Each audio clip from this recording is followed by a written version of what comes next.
बिस्मिल्लाहिर्रहमानिर्रहीम। अस्सलामुअलैकुम नाज़रीन, एक नए व्लॉग के साथ आपकी खिदमत में हाजिर हैं। मेरे साथ मौजूद हैं सोहेल रशीद।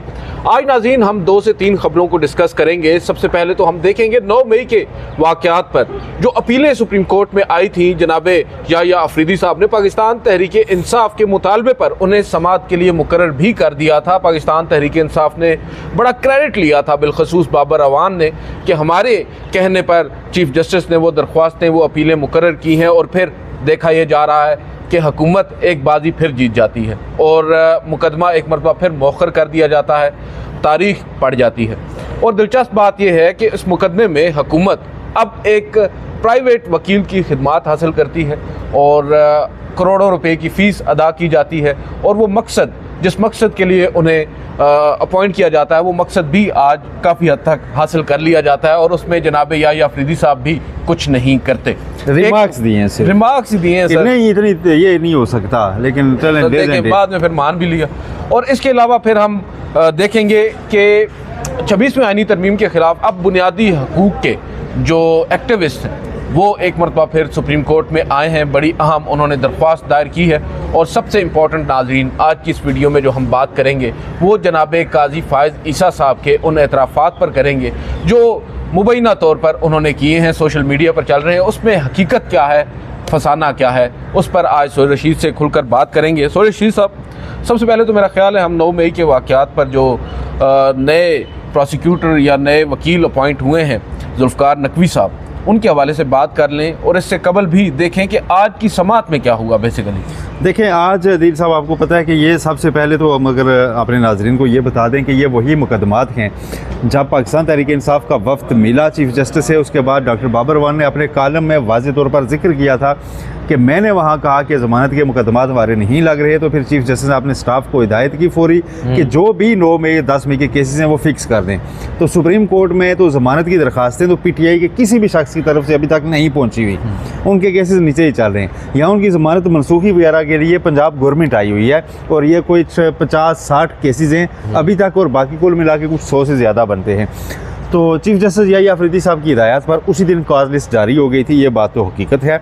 उसके बाद जब पहले दिन ये केसेस लगे, यानी कि मार्च के फर्स्ट वीक में और फरवरी के एंड में, तो 27 तारीख को पहले ये केसेस लगाए गए थे, आपको याद होगा।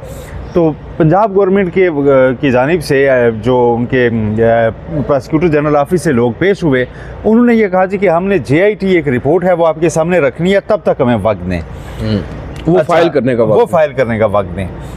उस बुनियाद पर इन्होंने तारीखें ली और तय पाया कि अब मार्च के दूसरे वीक में ये केसेस लगेंगे। दूसरे वीक में ये लगे तो अब उन्होंने प्रोसिक्यूटर चेंज कर लिए हैं। प्राइवेट प्रोसिक्यूटर जुल्फ़िकार अब्बास नकवी जो साइफर केस में भी नुमाइंदगी कर चुके हैं और इस्लामाबाद हाई कोर्ट से वो इमरान खान बरी हो चुके हुए हैं, ठीक है। अब उनकी खिदमात हासिल की गई हैं और यहाँ पे ये जानना बड़ा ज़रूरी है कि अभी कोई हतमी केसेस नहीं है सुप्रीम कोर्ट में, बिल्कुल, कि सज़ा के खिलाफ अपीलें आ गई हूँ। ये मामूली पटिशन्स हैं जो किसी में आप चाह रहे हैं कि ज़मानत मनसूख कर दें, और ज़मानत मनसूखी की दरखास्तें कितनी एक बार यहाँ से हलो हुई हैं, कभी भी नहीं होती, ठीक है। वो अगर कोई भी पेश होता तो हो जाती, लेकिन एक शायद टाइम लेने के लिए एक कानूनी आप कह सकते हैं कि मूव उन्होंने लीगल ये खेली है। उन्होंने कहा जी हमारे ये प्रोसिक्यूटर होंगे, तो वो मेरा ख्याल है उन्होंने जब, लेकिन अंदाजा ये लगाया जा रहा था कि शायद विड्रॉ कर ले पाकिस्तान, मैं आपको बताऊँ ना, जो रियासत है वो इन केसेस को विड्रॉ कर ले, मगर ऐसा नहीं हुआ। ये शायद विड्रॉल के साथ कोई डायरेक्शंस फिर आ जाती।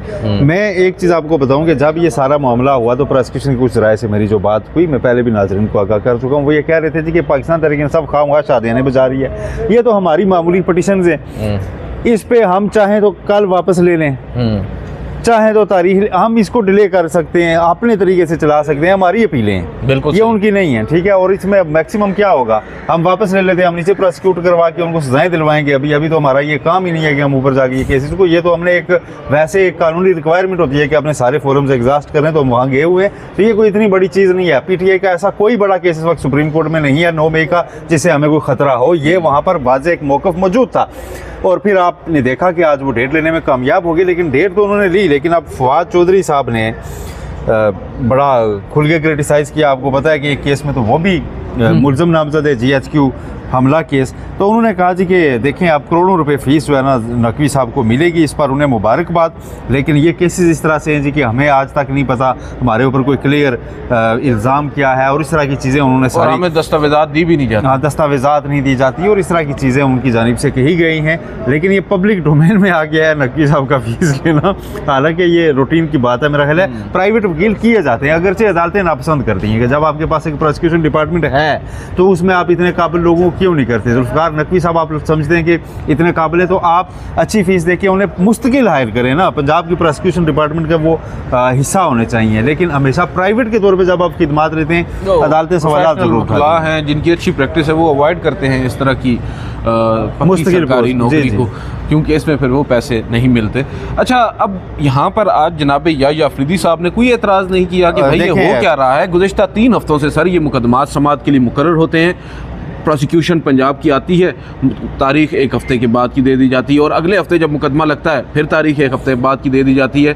जनाब याह्या अफरीदी साहब क्या थोड़ा सा बता देते हैं ना, शुरू में ही जनाब जुल्फ़िकार नकवी साहब पेश हुए और उन्होंने कहा कि मेरी इस्तदा है कि इस केस के लिए वक्त दिया जाए तैयारी का, मैं अभी भी इंगेज हुआ हूँ और कल और परसों भी चीफ जस्टिस याह्या अफरीदी ने कहा कि आज तो केस नहीं है, ये तो कल और परसों भी मुकर्रर है और पहले आपके एडिशनल प्रोसिक्यूटर पेश होकर कहते रहे कि जनाब हमें वक्त दिया जाए, उनको वक्त दिया, अब आज आप आ गए, तो ऐसे तो नहीं चलेगा। शुरू में तो चीफ जस्टिस याह्या अफरीदी ने यह कहा कि ऐसे बिल्कुल नहीं चलेगा, ये कोई एक केस नहीं 50 के करीब अपीलें हैं और रवां हफ्ते के मुकदमात मुलतवी भी कर दें तो आइंदा हफ्ते वालों जो मुकर्रर हैं उनका क्या होगा। जुल्फ़िकार नकवी ने कहा कि आइंदा हफ्ते मैं तैयारी करके आ जाऊँगा। फिर चीफ जस्टिस याह्या अफरीदी ने यह भी कहा कि आपकी एक अपील जो है ना रावलपिंडी में जज साहब जो थे मलिक आसिफ, जिनके खिलाफ इन्होंने रेफरेंस दायर कर दिया था, तो उनसे केस ट्रांसफ़र करने किया, तो उन्होंने कहा ये तो गैर मुसर हो चुकी है, आप पंजाब गवर्नमेंट से डायरेक्शंस ले लें क्योंकि उन जज साहब का वैसे ही ट्रांसफ़र हो चुका है, तो इसमें आप सिर्फ जुर्माने वगैरह या जो ऑब्जर्वेशन आपके खिलाफ हैं उनकी हद तक आप इसको शायद प्रेस करना चाहेंगे, लिहाजा इसकी हद तक आप डायरेक्शंस ले लें। लेकिन ये सारे रिमार्क्स देने के बाद, ऑब्जर्वेशन देने के बाद अदालत ने 9 मई और 10 मई के इस हफ्ते और आइंदा हफ्ते मुकर्रर तमाम मुकदमा डीलिस्ट कर दिए हैं और यूँ PTI जिसका बहुत ज़्यादा क्रेडिट ले रही थी, हमने मिलकर मुकदमात मुकर्रर करा दिए हैं, वो कहानी हुई ख़त्म। अब ये चली गई है ईद के बाद, ईद के बाद दोबारा ये मुकदमात मुकर्रर किए जाएंगे और उसके बाद फिर पता चलेगा ईद के बाद फिर बड़ी ईद, ईद के बाद बड़ी ईद आ जाएगी, बड़ा कुछ आ जाएगा। अच्छा, इसके अलावा सोहेल रशीद साहब, इससे पहले कि हम काजी फायज ईसा साहब की तरफ मूव करें, एक दरख्वास्त भी आई है 26वीं आईनी तरमीम के ख़िलाफ़ ह्यूमन राइट्स एक्टिविस्ट की जानिब से। आप उस दरख्वास्त को कैसे देखते हैं? और उस दरख्वास्त से ज़्यादा मेरी तो इस वक्त जो नज़रें हैं वो उस आईनी बेंच के ऊपर हैं जिसने 26वीं आईनी तरमीम के ख़िलाफ़ इन दरख्वास्तों को समाअत के लिए मुकर्रर करना है। कब तक एक्सपेक्ट कर रहे हैं 26वीं आईनी तरमीम पर फैसला आप, क्योंकि अभी तक तो वो मुकर्रर ही नहीं हो रही, 3 माह के 3 हफ्तों के लिए मुलतवी हुई थी। मैं अगर आप मेरा ज़ाती राय पूछे मेरी, तो मैं सुप्रीम कोर्ट से 26वीं आईनी तरमीम के ऊपर कभी भी फैसला एक्सपेक्ट नहीं कर रहा। ये केस यहाँ नहीं डिसाइड होगा। बिल्कुल सही। ये केस जब भी चलना शुरू करा, इसको टायर लगे, आप देखिएगा कि वफाकी हुकूमत आएगी जी कि हम इस पे अभी मुशावरत शुरू कर दिया इत्तेहादियों के साथ और हम इसको उधर ही दोबारा देखेंगे, हम इसमें जो चीज़ें हैं बेहतर करेंगे, तो पार्लियामेंट जब खुद विलिंग है तो अदालत इसमें मुदाखलत न करे और इतनी बात काफ़ी होगी यहाँ से दोबारा केस को इल्तवा में डाल देने की और वक्त दे देने की। यहाँ ये केस नहीं चलेगा। इस केस ने चलना होता, ये चल चुका होता। हाँ, जो दरख्वास्तें आ रही हैं वो बड़ी अहम हैं और उसमें अब मेरा ख्याल है हुकूमती इत्तेहाद के अलावा पाकिस्तान का हर तबका इसके ख़िलाफ़ अदालत आ चुका है। आप सिविल सोसाइटी की बात कर रहे हैं, आप वकला की बात कर रहे हैं, आप बार कौंसल्स की बात कर रहे हैं, कौन है जो नहीं खड़ा यहाँ पर? आप इंसानी हकूक़ के ये 38 कारकुनान हैं और सिविल सोसाइटी के मेम्बरान हैं जिन्होंने इसको चैलेंज किया है और ये इसमें पाकिस्तान के तकरीबन सब मज़ाहिब, फ़िरक़ों और कौमों की नुमाइंदगी की गई है और हर जिन्स, उम्र और समाजी और इक़्तिसादी गिरोह और तमाम सूबों से सारे लोगों को इसमें पटिशनर बनाया गया है ताकि पूरे मुल्क से एक नुमाइंदगी दिखाई जाए। और फिर उन्होंने कहा जी कि अच्छा इसमें ट्रेड यूनियन के कारकुन भी हैं, ठीक है जी, मज़दूरों किसानों के नुमाइंदगान भी हैं, इन सारों ने मिल के इस तरमीम को अब चैलेंज किया है और ये कहा है जी कि ये जो तरमीम है इससे अदलिया का जो एक तशख़्ख़ुस है वो मजरू हुआ है और अदलिया की जो आज़ादी थी वो कॉन्सेप्ट एक तरह से ख़त्म होता नज़र आ रहा है और उससे नुकसान हर तबके को होगा। लिहाजा ये 26वीं आईनी तरमीम को आप कलअदम करार दें, स्ट्राइक डाउन करें।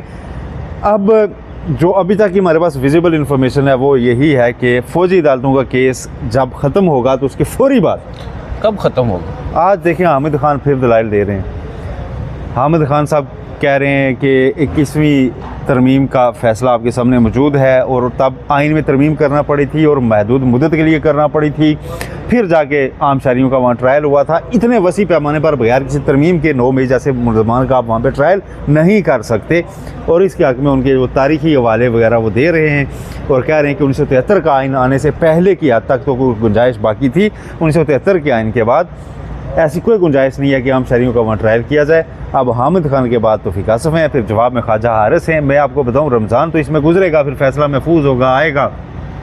और अभी आज देखें 9-10 रमज़ान तक बात पहुंची है तो ईद के बाद की डेटें पढ़ना शुरू हो गई हैं। मज़ीद 5 दिन गुजरेंगे तो भुगला कहेंगे सर वो अब किसी ने एतकाफ़ बैठना, किसी ने कुछ करना, बाजार मसाइल होते हैं। तो ईद के बाद तक की तो आप वैसे ही जहन में रखें ना, उसके बाद जाके ये केसेस चलेंगे। अब सबसे पहले तो इसमें डिसाइड होगा कि क्या फुल कोर्ट बनेगी या नहीं, और फुल कोर्ट कौन सी होगी। अब 13 रुकनी जो इन्होंने बिल्कुल जो नामजद किए हैं, या फिर पुराने जजेस को शामिल किया जाएगा, इसके ऊपर भी फैसला आना है। पहले इस दरख्वास्त ने डिसाइड होना है। इस दौरान क्या पता आईनी बेंच में मजीद तोसी की जाए। मुझे ये बताएं, आज मालूम हुआ है कि आईनी बेंच टूटा भी है। वो जस्टिस आमिर फारूक एक सुपर टैक्स का केस है, उसमें इस्लामाबाद हाई कोर्ट में उससे रिलेटेड एक पिटीशन पे जजमेंट दे चुके हुए हैं, उसको सुन चुके हुए हैं, डिसाइड कर चुके हुए हैं। तो वो फिर नहीं सुन सकते थे यहाँ, तो वो इसलिए टूट गया है। लेकिन उस केस को अब डेली सुनने का फैसला किया गया है। ओके। और वो रोजाना सुना जाएगा। मुझे बताइएगा, क्योंकि ये हमारे टॉपिक का हिस्सा नहीं था लेकिन मेरे जहन में एक चीज़ आ गई, वो जो फैसला साइफर वाला डिटेल आना था, उसमें कोई अपडेट आई है आपके पास? उसमें अपडेट ये आई है कि वो अनकरीब आने वाला है। क्योंकि अब इतलात ये आ रही हैं कि शायद आमिर फारूक साहब लिख चुके थे और फाइल मियाँ गुल साहब के पास थी, उन्होंने उसके ऊपर अपना नोट लिखना था या दस्तखत करने थे, वो नहीं कर सके थे। बहरहाल बड़ा इंटरेस्टिंग है। वो जस्टिस मियाँ गुल हसन औरंगजेब अभी भी देखें इस्लामाबाद हाई कोर्ट के जज हैं, वो आर्जी तौर पर सुप्रीम कोर्ट हैं, तो वो मेरा ख्याल है फैसला तो वो लिख सकते हैं, वो जारी हो जाएगा। लेकिन अब वो इस्लामाबाद हाई कोर्ट के जज नहीं है, अब उन्होंने सुप्रीम कोर्ट के जज का आर्जी ही सही मगर हल्फ उठा लिया है, लेकिन उनकी सीनियरिटी वगैरह वहाँ पे चल रही है ना। हाँ, ये भी है। बहरहाल आखिर में जनाब काजी फायज़ ईसा साहब के हवाले से बड़े होशरुबा इंकशाफात, सोशल मीडिया पर एक कोहराम मचा हुआ है जी कि काजी साहब ने तो एक तरह से एतराफ़ जुर्म कर लिया है। ये चल क्या रहा है? क्योंकि मैंने तो वो वीडियो क्लिप देखा है और पहले ही इस नाम में आप मेरे साथ मौजूद थे, मैंने कह दिया कि यार ये तो फेक है, मगर क्यों कर बावजूद इसके कि वो फेक है इतना ज़्यादा ये चल रहा है और लोग इसके ऊपर तबसरे कर रहे हैं। सबसे पहले तो देखें ये अननाउन सी चीज़ है, वो बैठे हुए हैं किसी सेशन में सामने होस्ट, और वो सबसे पहले आप देखें तो वो सिंक नहीं है ऑडियो, उनकी बॉडी लैंग्वेज, वो जब उनसे सवाल हो रहा है तो आगे जो वीडियो है उसमें काजी फायज़ साहब बोल रहे हैं और उनके हाथ के इशारे चल रहे हैं, वहाँ से ही लग जाता है कि ये सिंक आउट है। जहाँ तक मुझे याद पड़ता है ये वो इंटरव्यू जो उसमें दिखाया जा रहा है, ये इंटरव्यू तब का है जब ये चीफ जस्टिस नहीं थे या कम से कम उनकी रिटायरमेंट से पहले का है। सबसे पहले तो ऑडियंस को बताएं, 54 सेकंड का एक वीडियो क्लिप सोशल मीडिया पे 2 रोज़ से वायरल है और उसमें कहा जा रहा है कि काजी फायज़ ईसा साहब जो है उनसे सवाल हुआ कि आपके दौर में पीटीआई के सारे केसेस और उनको आपने रिलीफ नहीं दिया, तो इस तरह का सवाल है। और काजी फायज़ ईसा जवाब में कह रहे हैं कि देखें आप पाकिस्तान के निज़ाम को शायद जानते नहीं है, मेरा इख्तियार बड़ा महदूद था और मैं कुछ ऐसे नासर का नाम नहीं ले सकता, तो ज़्यादा चीज़ें उनके पास, इस तरह का। लेकिन उसको आप देखें ना तो कोई भी बंदा जिसने भी शेयर किया उसने ये नहीं लिखा कि ये कहाँ से उन्होंने इंटरव्यू दिया, किसको दिया और इसका सियागो सबाक किया है। पहला सवाल यहीं से उठ जाता है कि ये चीज़ दुरुस्त नहीं है। दूसरा, उनकी वो आप बॉडी लैंग्वेज देखें और साथ ऑडियो जो है ना वो बाकायदा लगता है पेस्टेड है। तीसरा, बगैर किसी पास स्ट्रेस के, जिस तरह काजी फायज़ साहब बोलते थे, आवाज़ मैच की है लेकिन बगैर किसी पास स्ट्रेस के जो AI जनरेटेड टाइप होती है उस तरह की है। ये सारी चीज़ें एक तरफ भी रखें और आप 2 मिनट के लिए कहें जी कि नहीं उन्होंने जो जुमला बोला है वही हकीकत है और उन्होंने ही बोला है, तो फिर भी उसमें खबर नहीं है। उसका तर्जुमा आप जो भी कर लें, कुछ भी कर लें, वो उसमें तो बड़ी जिम्मा हो रही है। वो तो कह रहे हैं जी कि नहीं मेरा तो इख्तियार नहीं होता, और वो तो उसका सियाग व सबाक अगर ये ओरिजिनल होता तो पूरा जुमला होता, तो उसमें यही बन सकता था कि वो वाजे कर रहे हैं कि जनाब मैं एक जज था और जज मुकदमात नहीं बनाता, मेरे सामने जो आएगा तो वही सुनूंगा, तो लिहाजा मुझे तो इसमें कोई जान नहीं लगती। ये तो मैं आखिर पे कह रहा हूँ ना। पहली बात है कि ये एडिटेड है, ये एडिटेड है, ये ओरिजिनल नहीं है। और हमारे वो तमाम दोस्त जो इसको जवाज़ बनाकर तो व्लॉग कर रहे हैं, डरो पीका से यार, थोड़ा सा खुदा का खौफ करो। और काजी फायज़ साहब के मुँह से आपको क्यों एतराफ़ सुनना ही सुनना है? देखिए काजी फायज़ साहब का एतराफ़ खाली वो काफ़ी नहीं है कि जाने से पहले जो उन्होंने नोट लिखा मखसूस नशिस्तों के केस में, और उन्होंने उसमें लिखा कि जब मखसूस नशिस्तों का बेंच बन रहा था तो मैंने साथी जजेस को कहा था जी कि देखें इसके नतीजे में तरमीम हो सकती है और उससे हमारा कुछ का फ़ायदा कुछ का नुकसान होगा, तो चले हम इसमें बेंच में ना बैठें। यानी वो मान रहे हैं कि उस वक्त मेरे जहन में फ़ायदा नुकसान था, और उसके बावजूद वो उस बेंच में बैठे, उसके बावजूद उन्होंने जो नशिस्तों का तनाज़ा आता था मखसूस नशिस्तों के अलावा जो 3 सीटें मुस्लिम लीग नून की हुकूमत को दी, तो वो तो उनके एतराफ़ात तो उनके फैसलों में है, बिल्कुल ठीक है। तो उनकी ज़ुबान से आप इस तरह की एडिटेड वीडियोस बना के तो उनको उल्टा मार्जिन देंगे। बिल्कुल। अब हम जैसे लोग यहाँ पर खड़े होकर हमारी, क्योंकि ये भी एक मॉरल ड्यूटी है ना कि गलत को गलत कहें, गलत को गलत। अब अगर एक चीज़ गलत चल रही है तो हमने उसको कहना है गलत है, और जब हम उसे गलत कह रहे हैं तो इट मीन्स के फ़ायदा तो जनाब काजी फायद ईसा साहब को हो रहा है ना, कि देखें जी मुझसे तो जाली चीज़ें मनसूब की जाती हैं। बिल्कुल। अब कल इस पे मुकदमा दर्ज होना शुरू हो जाएँ, जिन लोगों ने ये चलाई हैं उनको जनाब तंग किया और कहते देखें जी काजी फायद साहब के खिलाफ ये झूठी चीज़ें जोड़ रहे हैं, ठीक है। तो क्यों जोड़ने की ज़रूरत क्या है? काजी फायद ईसा ने जो किया वो मेरा ख्याल है इतना वाजे है कि आज तक शायद हिस्ट्री में किसी का कोई इतना कंडक्ट वाजे नहीं है। बिल्कुल ऐसे ही है, बहुत वाजे है, एक बंदे ने खुल के किया है, ठीक है, तो उतना काफ़ी है ना। और लाजमी नहीं है। देखें तारीख़ को अगर आप देखें ना, सुप्रीम कोर्ट, पाकिस्तान की अदलिया, इसने बहुत से बड़े तबाहकुन किस्म के फ़ैसले दिए हैं माजी में, और इस तरह के एतराफ़ात की ज़रूरत या गुंजाइश ही नहीं होती। देखें उनके अपने फ़ैसले बोलते हैं। अब जनाब काजी फायद ईसा साहब का जो 13 जनवरी का फ़ैसला है वो चाहे कुछ भी कर दें वो वापस नहीं होगा, वापस नहीं, और वो हमेशा अब तारीख़ में उसको याद रखा जाएगा एक ऐसा फ़ैसला जिसने पाकिस्तान में एक ऐसी तरमीम की बुनियाद रखी जिस तरमीम ने पाकिस्तान के अदालती निज़ाम को ही ख़त्म कर दिया है। देखें अगर वो बल्ले के निशान का फ़ैसला उस वक्त ना देते, 8 फरवरी के इंतखाबात में वो सब कुछ ना होता, और जनाब काजी फायद ईसा साहब का वो किरदार ना होता जो उन्होंने अदा किया है। यहाँ पर आपको याद होगा जब कमिश्नर रावलपिंडी ने बड़े संगीन किस्म के इल्ज़ामात लगाए, उन्होंने मीडिया से टॉक की, यहाँ पर उन्होंने कुछ सहाफ़ियों को बुलाकर उनसे कुछ सवालात जवाबात कैमरा पे किए और बाज़ाब्ता तौर पर कहा कि मेरा इससे कोई ताल्लुक़ नहीं है, ये है वो है। और उसके बाद फिर हमने देखा ट्रिब्यूनल्स का मामला आया, बहुत से मामलात आए। 26वीं आईनी तरमीम को जिस कदर उन्होंने जाँफिशाई के साथ प्रोटेक्ट किया, उसको अमली जामा पहनाने में हुकूमत की मदद और मुआवनत की, मखसूस नशिस्तों के फ़ैसले में जो उनका किरदार था, सब चीज़ें हमारे सामने। अब इन सब को देख कर मुझ जैसा कोर्ट रिपोर्टर, उसे तो इस एतराफ़ जुर्म की कोई ज़रूरत नहीं है। हम लोगों का एक माइंड क्लियर है। हाँ, हो सकता है हम ये कहने से बाज रहें कि भाई उनकी जो किसी के कहने पर या किसी के दबाव में, मगर जो किया है वो तो किया है ना सर। वो उन्होंने, मैं कहता हूँ कि उन्होंने ज़ाती अनाद में भी अगर किया है ना तो वो भी तो है। देखिए 13 जनवरी जब हम कहते हैं तो मैं हमेशा इसका पूरा तारुफ देता हूँ कि 13 जनवरी को उन्होंने क्या किया था। लोग कहते हैं जी एक फ़ैसला ही दिया था ना, नहीं, 13 जनवरी हफ्ते का दिन था और हफ्ते के रोज़ सुप्रीम कोर्ट में समातें नहीं होती। 13 जनवरी पॉलिटिकल पार्टीज़ को और इंतखाबात में हिस्सा लेने वाले उम्मीदवारों को इंतखाबी निशाना अलाट करने की आखिरी तारीख थी। बिल्कुल। और 13 जनवरी को सुप्रीम कोर्ट उन्होंने लगाई थी। 12 जनवरी की शाम को जब अदालती वक्त ख़त्म हुआ तो उन्हें कहा गया अहमद खान की जानिब से कि मैं मंडे को दलाल जारी रखूँगा। उन्होंने कहा नो, वरना हम पेशावर हाईकोर्ट का फैसला जो है ना बरकरार, वो हम वो कर देंगे, स्टे कर देंगे, और आप यानी कि फिर भी उससे महरूम हो जाएंगे, तो आप कल आके दलाल दें। फिर हफ्ते वाले दिन रात 12 बजे तक अदालत बैठी और यकीनी बनाया कि जब इलेक्शन कमीशन से इंतखाबी निशान कोई अल्टरनेट लेने के अभी ऑप्शन ख़त्म हो जाए, उसके बाद इन्होंने उनका पहले वाला भी जो है ना छीन लिया एक तरह से।